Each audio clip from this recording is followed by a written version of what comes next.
The ninth word. In the name of God, the merciful, the compassionate. So glorify God when you reach evening and when you rise in the morning, for all praise is His in the heavens and on earth, and towards the end of the day, and when you have reached noon. Brother, you asked me concerning the wisdom in the specified times of the 5 daily prayers. I shall point out only one of the many instances of wisdom in the times. Yes, like each of the times of prayer marks the start of an important revolution, so also is each a mirror to divine disposal of power and to the universal divine bounties within that disposal. Thus, more glorification and extolling of the all-powerful One of glory have been ordered at those times, and more praise and thanks for all the innumerable bounties accumulated between each of the times, which is the meaning of the prescribed prayers. In order to understand a little this subtle and profound meaning, you should listen together with my own soul to the following 5 points. First point. The meaning of the prayers is the offering of glorification, praise, and thanks to Almighty God.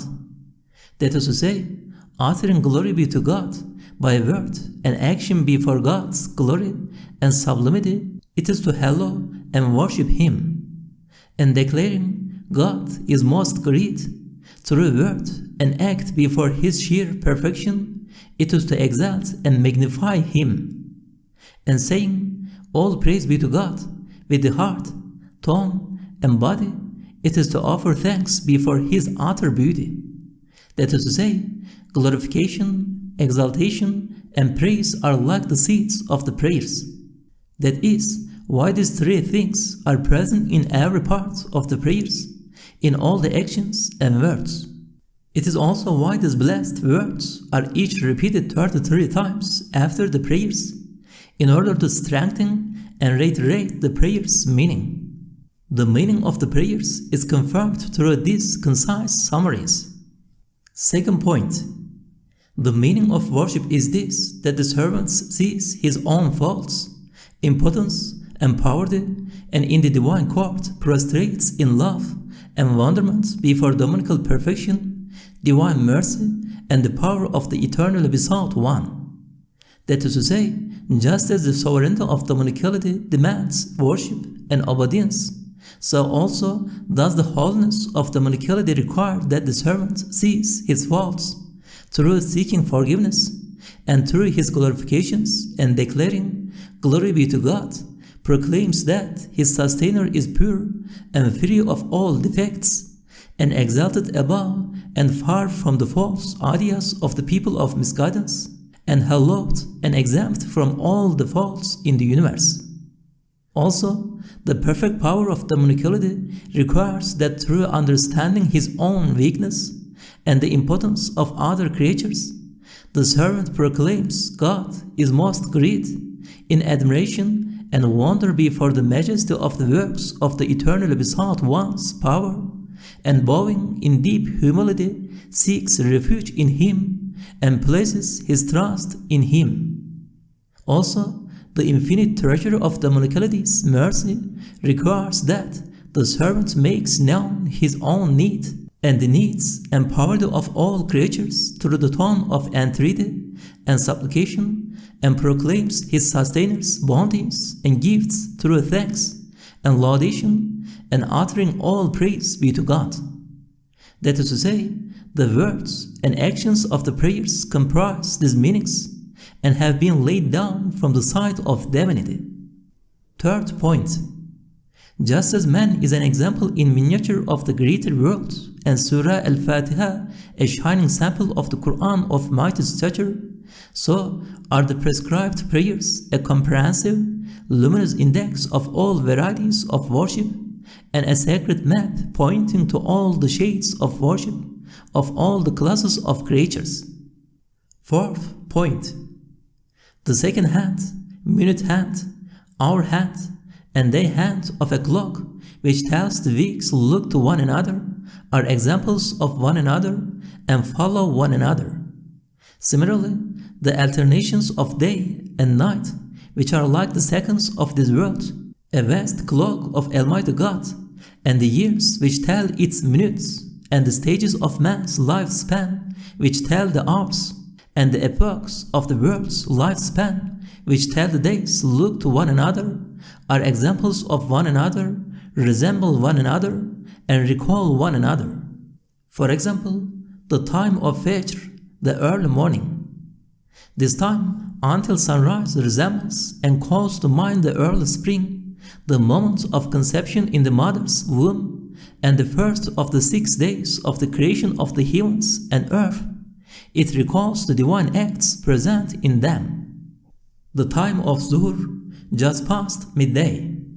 This resembles and points to midsummer and the prime of youth, and the period of man's creation in the lifetime of the world, and calls to mind the manifestations of mercy and the abundant bounties they contain. The time of Asr, afternoon.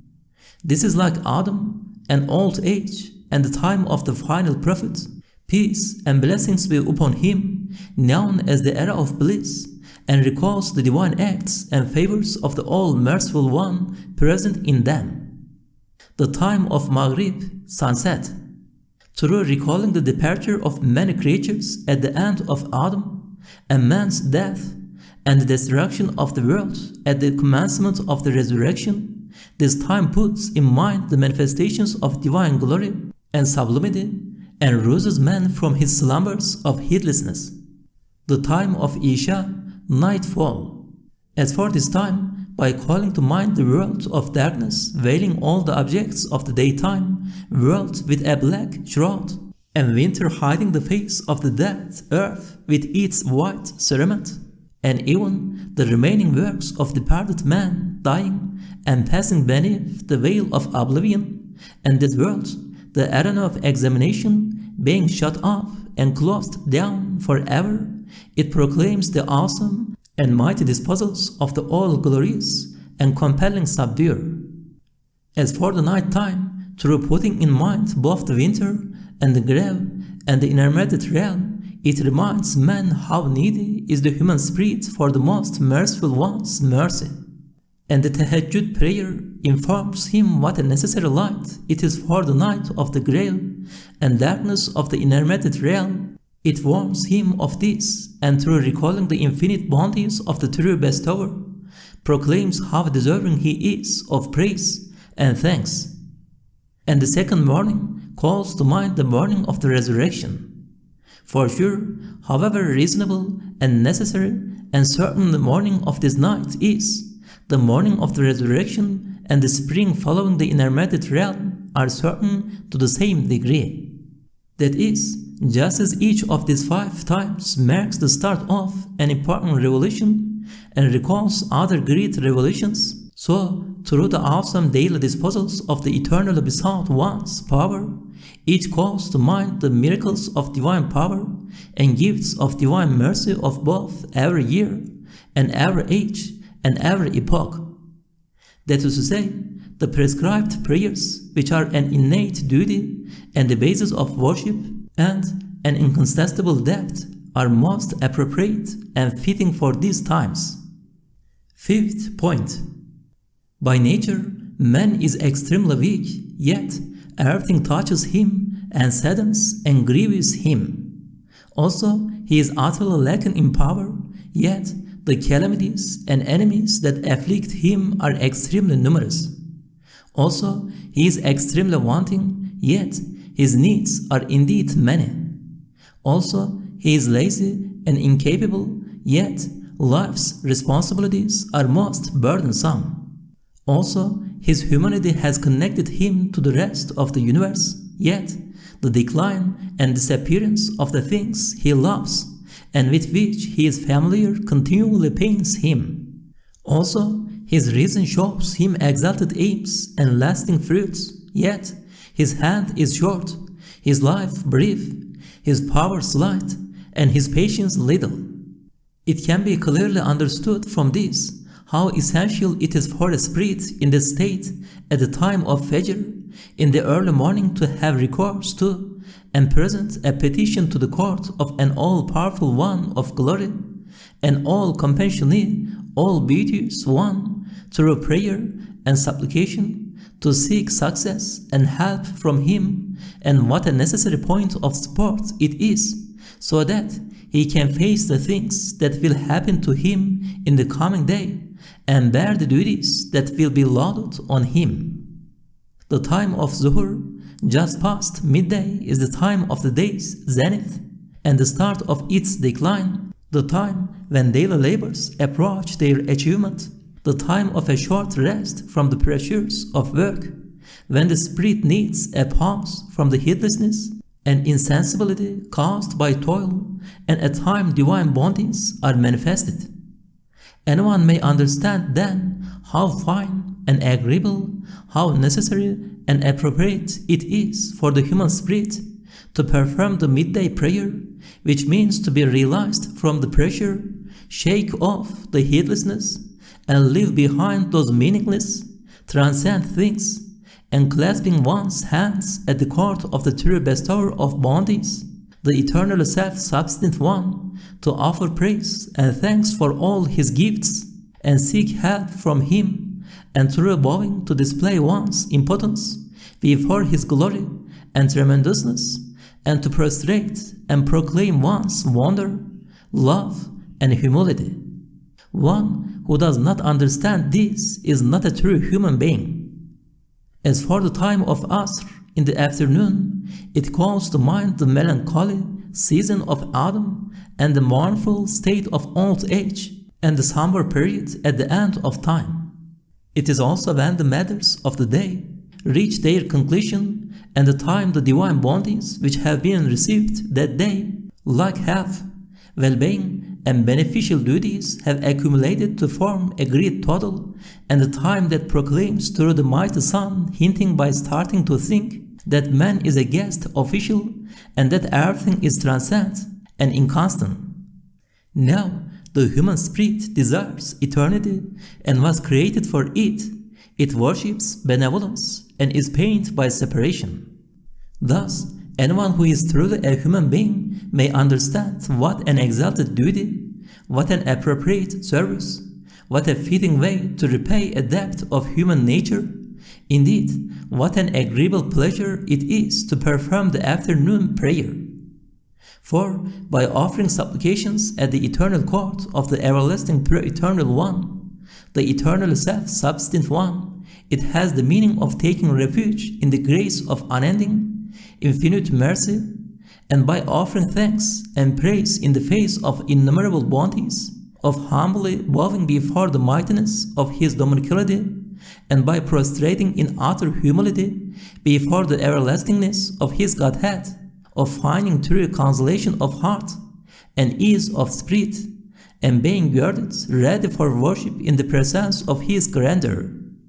The time of Maghrib at sunset recalls the disappearance amid sad farewells of the delicate, lovely creatures of the worlds of summer and autumn at the start of winter.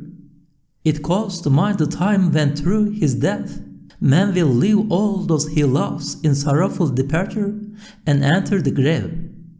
It brings to mind when at the death of this world, amid the convulsions of its death agonies, all its inhabitants will migrate to other worlds, and the lamp of this place of examination will be extinguished. It is a time which gives stern warning to those who worship transcend, ephemeral beloveds. Thus, at such a time, for the Maghrib prayer, man's spirit, which by its nature is a mirror desirous for an eternal beauty, turns its face towards the throne of mightiness of the eternal undying one, the enduring everlasting one, who performs these mighty works and turns and transforms these huge worlds, and declaring God is most great over these transcendent beings, withdraws from them. Man clasps his hands in service of his Lord, and rises in the presence of the enduring eternal one, and through saying, "All praise be to God," he praises and extols his faultless perfection, his peerless beauty, his infinite mercy, through declaring, "You alone do we worship, and from you alone we seek help," He proclaims his worship for and seeks help from his unassisted dominicality, his unpartnered Godhead, his unshared sovereignty. Then he bows, and through declaring together with all the universe his weakness and impotence, his poverty and baseness before the infinite majesty, the limitless power and utter mightiness of the enduring eternal one, he says, "All glory to my mighty sustainer," and glorifies his sublime sustainer. And prostrating before the undying beauty of his essence, his unchanging sacred attributes, his constant everlasting perfection, through abandoning all things other than him, man proclaims his love and worship in wonder and self-abasement. He finds an all-compassionate eternal one. And through saying, "All glory to my exalted sustainer," he declares his most high sustainer to be free of decline and exalted above any fault. Then he testifies to God's unity and the prophethood of Muhammad, peace and blessings be upon him. He sits and on his own account offers as a gift to the undying all-beauteous one, the enduring all-glorious one, the blessed salutations and benedictions of all creatures. And through greeting God's most noble messenger, he renews his allegiance to him and proclaims his obedience to his commands.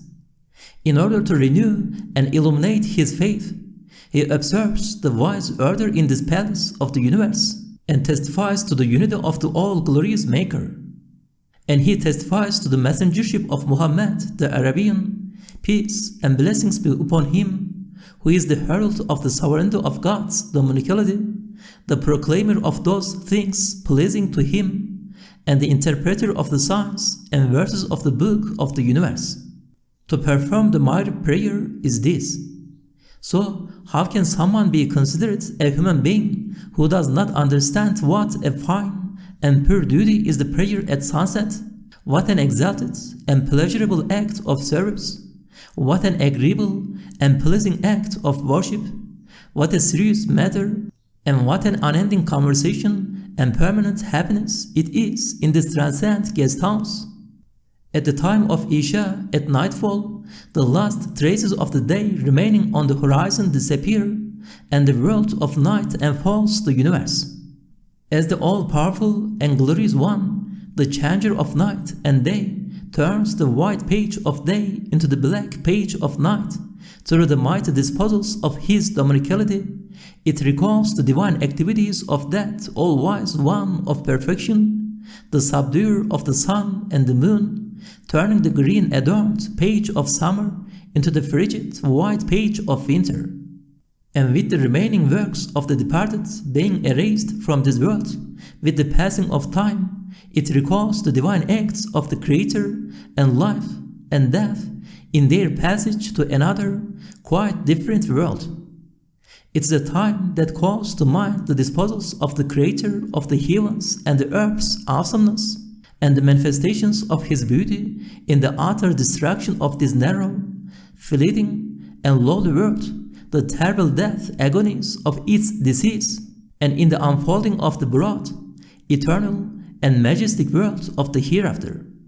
And the universe's owner, its true disposer, its true beloved, and object of worship, can only be the one who with ease turns nights into day, winter into spring, and this world into the hereafter like the pages of a book, who writes and erases them and changes them.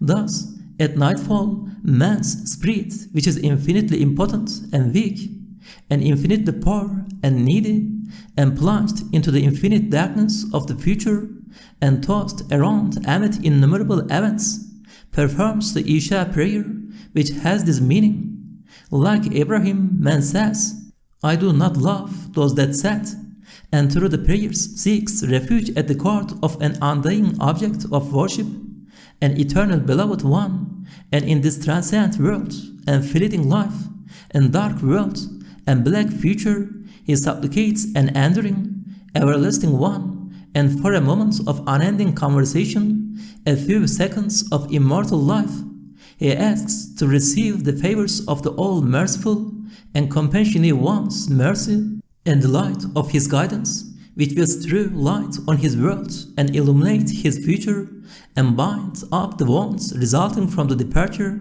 and decline of all creatures and friends. Temporarily, man forgets the hidden world, which has forgotten him, and pours out his woes at the court of mercy with his weeping, and whatever happens before sleeping, which resembles death, he performs his last duty of worship. And in order to close favorably the daily record of his actions, he rises to pray, that is to say, he rises to enter the presence of an eternal beloved and worshipped one in place of all the mortal ones he loves, of an all-powerful and generous one in place of all the impotent creatures from which he begs, of an all-compassionate protector so as to be saved from the evil of the harmful beings before which he trembles. He starts with the Surah Al-Fatiha, that is, instead of praising and being obliged to defective, wanting creatures for which they are not suited, he extols and offers praise to the sustainer of all the worlds, who is absolutely perfect and utterly self-sufficient and most compassionate and all generous. Then he progresses to the address, "You alone do we worship." That is, despite his smallness, insignificance, and aloneness, through man's connection with the owner of the day of judgment, who is the sovereign of pre-eternity and post-eternity, he attains to a rank whereas he is an indulged guest in the universe and an important official. Through declaring, "You alone do we worship, and from you alone do we seek help," he presents to him in the name of all creatures the worship and calls for assistance of the mighty congregation and huge community of the universe. Then, through saying, "Guide us to the straight path," he asks to be guided to the straight path, which leads to eternal happiness and is the luminous way. And now he thinks of the mightiness of the all-glorious one, of whom, like the sleeping plants and animals, the hidden suns and sober stars are all soldiers subjugated to his command, and lamps and servants in this guest house of the world, and uttering, "God is most great," he bows down. Then he thinks of the great prostration of all creatures. That is, when, at the command of Be, and it is, all the varieties of creatures each year and each century, even the earth and the universe, each like a well-ordered army or an obedient soldier, is discharged from its duty, that is, when each is sent to the world of the unseen through the prostration of its disease and death with complete orderliness, it declares, "God is most great," and bows down in prostration. Like they are raised to life, some in part and some the same, in the spring at and awakening and life-giving trumpet blast from the command of Be, and it is, and they rise up and are girded ready to serve their Lord. Insignificant man too, following them, declares, "God is most great in the presence of the all-merciful one of perfection, the all-compassionate one of beauty, in wonder-struck love, and eternity-tinged humility, and dignified self-effacement, and bows down in prostration." That is to say, he makes a sort of ascension. For sure, you will have understood now how agreeable and fine and pleasant and elevated, how high and pleasurable, how reasonable and appropriate a duty, service, and act of worship, and what a serious matter it is to perform the Isha prayer. Thus, since each of these 5 times points to a mighty revelation, is a sign indicating the tremendous dominical activity and a token of the universal divine bodies, it is perfect wisdom that being a debt and an obligation, the prescribed prayers should be specified at those times. Glory be unto you. We have no knowledge save that which you have taught us. Indeed, you are all-knowing, all-wise. O God, grant blessings and peace to the one whom you sent as a teacher to your servants to instruct them in knowledge of you and worship of you, and to make known the treasuries of your names, and to translate the signs of the book of the universe, and as a mirror to its worship of the beauty of your dominicality, and to all his family and companions, and have mercy on us, and on all believing men and women. Amen. Through your mercy, O most merciful of the merciful,